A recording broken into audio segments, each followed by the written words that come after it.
नमस्कार दोस्तों, स्वागत है आपका आज के मुख्य समाचारों की वीडियो में। जी हां दोस्तों, यहां पर आपको देखने को मिलेगी सुबह से लेकर शाम तक की सारी के सारी बड़ी खबरें, मुख्य समाचार, ब्रेकिंग न्यूज अपडेट के रूप में।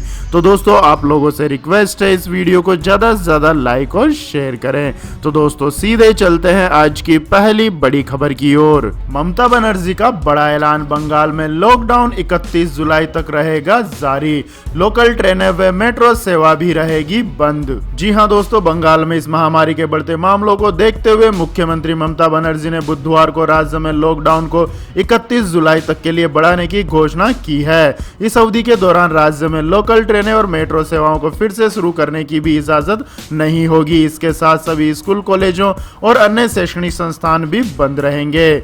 इस महामारी के संकट पर राज्य सचिवालय नवान्य में सर्वदलीय बैठक के बाद मुख्यमंत्री ने इसकी घोषणा की। ममता बनर्जी ने पत्रकारों से बातचीत में कहा कि बंगाल सरकार ने इस महामारी को फैलने से रोकने के लिए लॉकडाउन बढ़ाने का निर्णय लिया है। इसके बाद दोस्तों जानते हैं अगली बड़ी खबर। 26 जून से खुल जाएगा 10 बेड की क्षमता वाला केयर सेंटर, आईटीबीपी संभालेगी कमान। जी हां दोस्तों, देश में इस महामारी के मामले तेजी से बढ़ते जा रहे हैं। इसी बीच आईटीबीपी की टीम ने राधा स्वामी व्यास छतरपुर में 10,000 से भी ज्यादा बिस्तरों वाले प्रस्तावित केयर सेंटर में तैयारियों के साथ और 26 जून से प्रारंभ होने वाली राजधानी के इस विशालतम केयर सेंटर के संचालन की नोडल एजेंसी के तौर पर कार्यभार संभाल लिया है।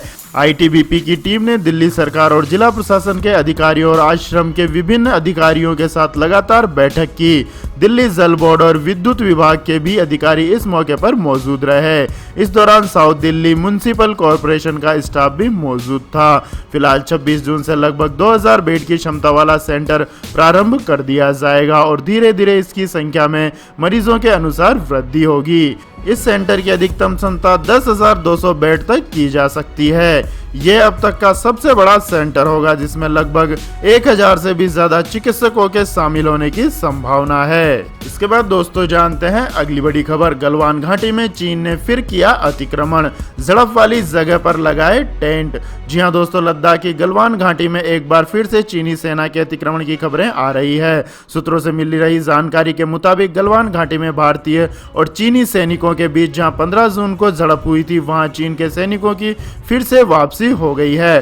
सूत्रों का कहना है कि चीन के सैनिकों ने पेट्रोलिंग पॉइंट 14 पर टेंट लगा दिए हैं। इसके अलावा दोस्तों, मिल रही जानकारी के अनुसार चीन पूर्वी लद्दाख में गलवान घाटी के बाद अब उत्तरी लद्दाख के डोपसांग में फौजों की संख्या बढ़ा रहा है। इस तरह उसने नया मोर्चा खोल दिया है। नतीजन दौलत बेग ओल्डी में तैनात भारतीय सैनिकों की संख्या बढ़ा दी गई है।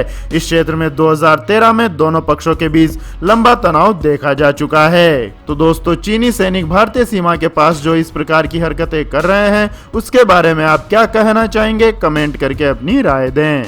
इसके बाद दोस्तों जानते हैं अगली बड़ी खबर। महाराष्ट्र सरकार ने चीन को दिया बड़ा झटका, रद्द किए मोनोरेल से जुड़े 500 करोड़ के टेंडर। जी हां दोस्तों, महाराष्ट्र सरकार ने चीन को एक और झटका दे दिया है। महाराष्ट्र सरकार ने चीन की 2 कंपनियों के साथ मोनोरेल से जुड़े 500 करोड़ के टेंडर को रद्द कर दिया है। इससे पहले भी महाराष्ट्र सरकार 5 चीनी कंपनियों के साथ 5,500 करोड़ रुपए के एग्रीमेंट पर रोक लगा चुकी है। हालांकि महाराष्ट्र सरकार चीन से संबंध सुधारने पर लचीला रुख अपनाने की बात भी कह रही है।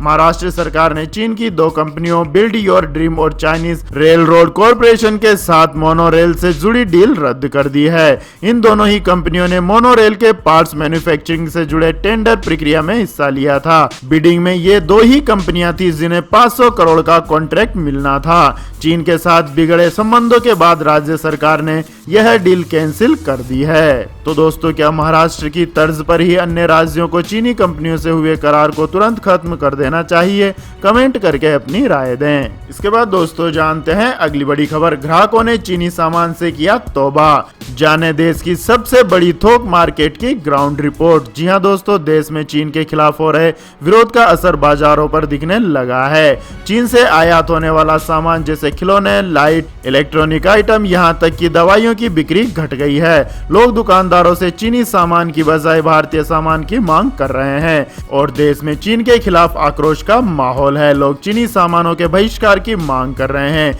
इसका सीधा असर भारत के उन बाजारों पर देखने को मिल रहा है जहां पर सबसे ज्यादा सामान चीन से आयात होता है। सदर बाजार में घर में इस्तेमाल होने वाले सामानों से लेकर बच्चों की पढ़ाई और खिलौनों तक भारी मात्रा में चीन से आयात होते हैं।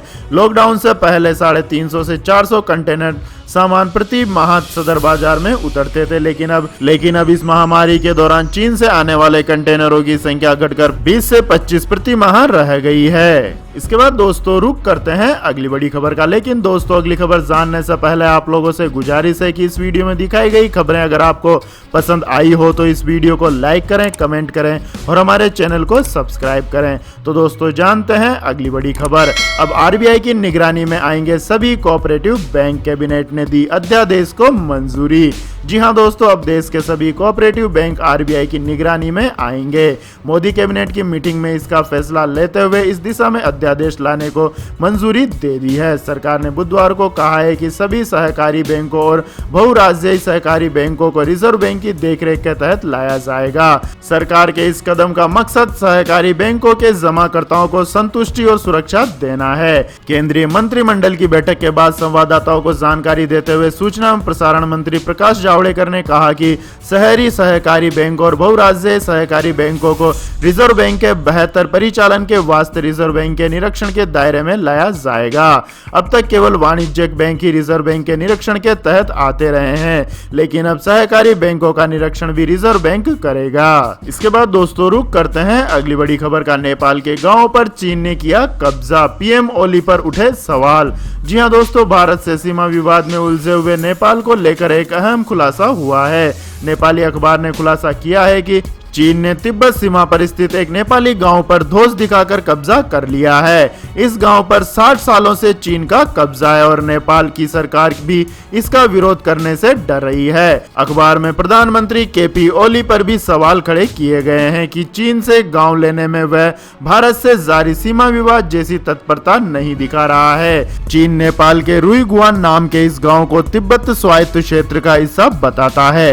हालांकि नेपाल के अखबार अन्नपूर्णा पोस्ट का दावा है कि यह गांव नेपाल का है और चीन ने इस पर गैर कानूनी तरीके से कब्जा जमाया हुआ है। खबर के मुताबिक इस गांव में 72 परिवार रहते हैं। नेपाल सरकार के आधिकारिक नक्शे में भी इस गांव को नेपाल की सीमा के भीतर ही दिखाया गया है, लेकिन यहां से चीन ने नेपाली प्रशासन को भगा दिया है और इसे अपने अधिकार क्षेत्र में ले लिया है। इसके बाद दोस्तों रुक करते हैं अगली बड़ी खबर का। छोटे कारोबारियों के लिए केंद्र सरकार ने शुरू की 20,000 करोड़ रुपए की कर्ज गारंटी योजना। जी हां दोस्तों, इस महामारी के बीच वित्तीय संकट से जूझ रहे उद्योगों की आर्थिक मदद के लिए केंद्र सरकार ने एक नई योजना शुरू की है। केंद्रीय मंत्री नितिन गडकरी ने वित्तीय दबाव झेल रहे 2 लाख से ज्यादा सूक्ष्म, लघु एवं मध्यम उद्योगों को अतिरिक्त कर्ज सुविधा उपलब्ध कराने में गारंटी कवर के लिए 20,000 करोड़ रुपए की योजना शुरू की है। यह वित्त पोषण योजना उन एमएसएमई की मदद के लिए शुरू की गई है जिन्हें बैंक ने नॉन परफॉर्मिंग एसेट्स की श्रेणी में डाल दिया है। इसके बाद दोस्तों रुक करते हैं अगली बड़ी खबर का। सरकार ने 50,000 रुपए तक मुद्रा लोन लेने वालों को दी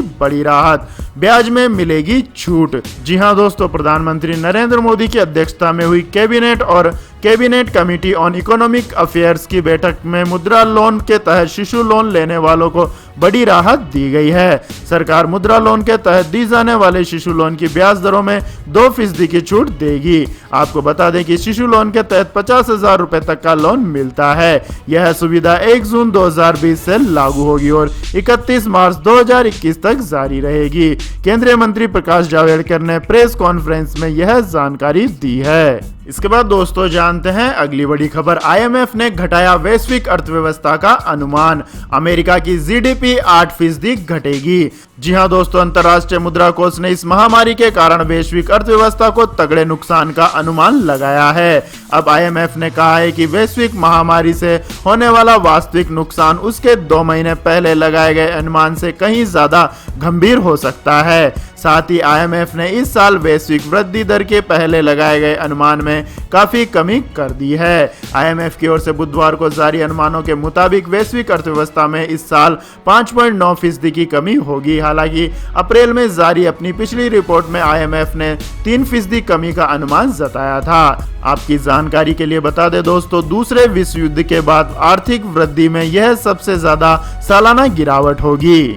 इसके बाद दोस्तों रुक करते हैं आज की मौसम की जानकारी का। तो दोस्तों, मानसून के आगाज से भीगी दिल्ली, गर्मी से मिली राहत, बिहार में बाढ़ का है अलर्ट। जी हां दोस्तों, मौसम विभाग के मुताबिक इस बार मानसून तय समय से चल रहा है और यह दिल्ली में आज दस्तक दे सकता है। लेकिन मानसून के आने से पहले ही दिल्ली में पिछले 2 दिनों से बादल खूब बरस रहे हैं। आसपास में घुमड़े बादलों और रुक रुक कर हो रही बारिश ने दिल्ली के लोगों को गर्मी से राहत दिलाई है। समूचे दिल्ली NCR में हो रही बारिश का लोग भी पूरा लुत्फ उठा रहे हैं। सड़कों पर बच्चे बारिश में भीगते देखे जा सकते हैं। भारतीय मौसम विभाग ने बताया है कि दिल्ली NCR में मानसून आज पहुंच जाएगा, इसलिए प्री मानसून बारिश हो रही है। मौसम विभाग के मुताबिक मानसून के आगे बढ़ने की हालात माकूल बनी हुई है और आने वाले 24 घंटों में उत्तर प्रदेश के बाकी बचे इलाकों, पश्चिमी हिमालय क्षेत्र, हरियाणा, चंडीगढ़, दिल्ली, पंजाब के अधिकतर हिस्सों, राजस्थान के कुछ हिस्सों में मानसून के पहुंचने की संभावना बनी हुई है। इस समय देश के कई हिस्सों में अच्छी बारिश हो रही है और कई इलाकों में तो नदियां खतरे के निशान के नजदीक पहुंच गई है। बिहार आपदा प्रबंधन विभाग ने 29 जून तक भारी बारिश होने के पूर्वानुमान को देखते हुए बाढ़ के खतरे को ध्यान में रखते हुए संबंधित जिलों के जिला अधिकारियों को पत्र लिखकर जरूरी कार्यवाही करने के निर्देश दिए हैं। आपदा प्रबंधन विभाग ने पूर्णिया, किशनगंज, कटिहार, अररिया, सीतामढ़ी, दरभंगा, मधुबनी, समस्तीपुर, सुपौल, मधेपुरा, सहरसा, गोपालगंज, सिवान और मुजफ्फरपुर के जिला अधिकारियों को पत्र लिखकर अलर्ट रहने को कहा है। इसके बाद दोस्तों जानते हैं अगली बड़ी खबर। लगातार 18वें दिन भी बढ़ी पेट्रोल डीजल की कीमतें। पहली बार पेट्रोल से महंगा हुआ डीजल। जी हां दोस्तों, डीजल अब पेट्रोल से महंगा हो गया है। इतिहास में यह पहला मौका है जब 1 लीटर डीजल की कीमत पेट्रोल से ज्यादा हो गई है। एक बार फिर तेल मार्केटिंग कंपनियों ने कीमतों में इजाफा कर दिया है। कंपनियों ने 18वें दिन पेट्रोल की कीमतों में तो कोई बदलाव नहीं किया, लेकिन डीजल के दामों में 48 पैसे की बढ़ोतरी की है, जिससे दिल्ली में 1 लीटर डीजल की कीमत 79 रुपए 88 पैसे हो गई है, जबकि पेट्रोल की कीमत 79 रुपए 76 पैसे प्रति लीटर है। इसके बाद दोस्तों जानते हैं अगली बड़ी खबर। 2 दिन बाद फिर सोने की कीमतों में आई तेजी। जी हां दोस्तों, लगातार 2 दिन की गिरावट के बाद सोने और चांदी की कीमतों में उछाल आया है। वैश्विक कीमतों में तेजी और रुपए की मजबूती में ठहराव के चलते दिल्ली सराफा बाजार में सोना महंगा हो गया है। दिल्ली सराफा बाजार में 10 ग्राम सोने का भाव 423 रुपए बढ़ गया है। सोने की तरह चांदी के दामों में भी तेजी दर्ज की गई है और 1 किलोग्राम चांदी का भाव 174 रुपए बढ़ गया है। आपकी जानकारी के लिए बता दें दोस्तों, दिल्ली में 10 ग्राम सोने का भाव 49,352 रुपए हो गया है, जबकि 1 किलोग्राम चांदी का भाव 49,840 रुपए पर पहुंच गया है। इसके बाद दोस्तों जानते हैं अगली बड़ी खबर। आयकर विभाग ने लोगों को दी बड़ी राहत। ITR फाइलिंग के लिए डेडलाइन 31 जुलाई तक बढ़ी।